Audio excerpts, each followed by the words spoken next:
Donc aujourd'hui, on vous accueille dans le cadre de la Journée internationale des droits de l'enfant. Et puis, on va parler de la question de l'éducation ici et ailleurs. Mercredi 23 novembre, salle Le Royal.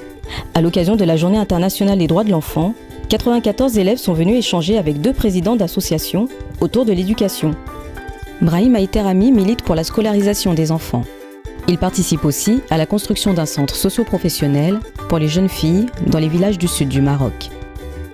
Quant à Josépha Andrian Tafika, il œuvre pour le droit à l'éducation à Madagascar.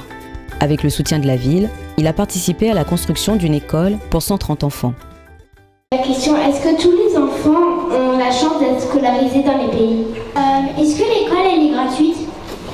Est-ce qu'il y a beaucoup de classes dans une école? Cet après-midi-là, les élèves issus des écoles Marcel Cachin, Coton et les centres de loisirs Calypso, Cerise et Gondole ont clairement montré leur intérêt en posant de nombreuses questions.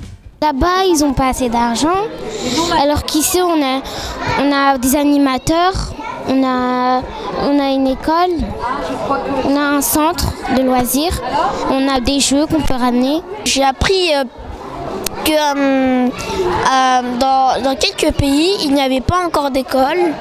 Donc d'autres villes de d'autres pays sont venues les aider, leur donner de la nourriture, leur a donné des affaires pour travailler. C'est très intéressant avec les enfants aujourd'hui, cette rencontre, parce qu'on voit bien l'écart, le grand écart qu'il y a entre les enfants d'ici et de là-bas.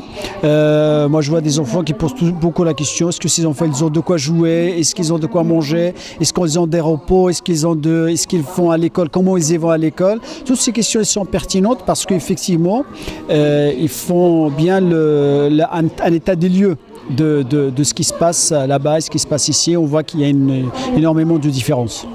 Organisées par la ville, les animations autour des droits de l'enfant se sont déroulées sur 4 jours, avec 2 expositions et des jeux.